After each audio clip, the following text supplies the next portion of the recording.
అస్సలాము అలైకుం వరహ్మతుల్లాహి వబరకాతు. ఇబ్రాహీం నకీ ఈయన ఒక గొప్ప ధార్మిక పండితుడు. ఈయన మరణ సమయంలో ఏడుస్తూ ఉంటే పక్కనున్న వారు అడిగారు, గురుగారు మీరెందుకని ఏడుస్తున్నారు అని. అప్పుడు ఆయన సమాధానం ఇచ్చారు, మృత్యుదూత నా వద్దకు రానున్నాడు.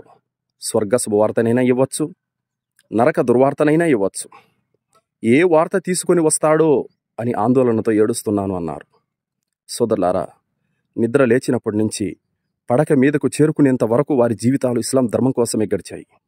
సుదీర్ఘమైనటువంటి ఆరాధనలు, లెక్కలేనన్ని సత్కార్యాలు, వారి జీవితాలే ఇస్లాం ధర్మం కోసం త్యాగం చేసేశారు.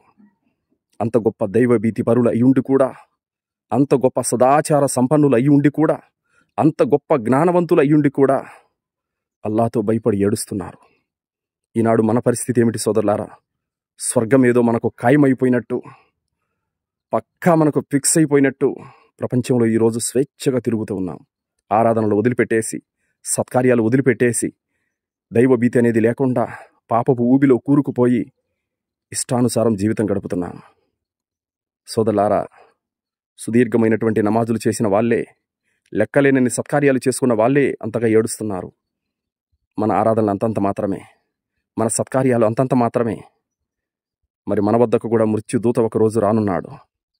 ఆ రోజు మనకు స్వర్గ శుభవార్త లేక నరక దుర్వార్త. స్వర్గ శుభవార్త పొందాలంటే, స్వర్గ శుభవార్త అందుకోవాలంటే, మరణ దూత మనకు స్వర్గ శుభవార్త వినిపించాలంటే ధార్మిక జ్ఞానం నేర్చుకోవాలి, సదాచరణ చేయాలి, అల్లాహకు భయపడి పాపాలకు దూరంగా ఉండాలి, ఇస్లాం ధర్మం కోసం పాటుపడాలి. అప్పుడే అల్లాహ్ యొక్క మన్నింపు లభిస్తుంది, అల్లాహ్ యొక్క కారుణ్యమైన స్వర్గ శుభవార్త మనకు లభిస్తుంది.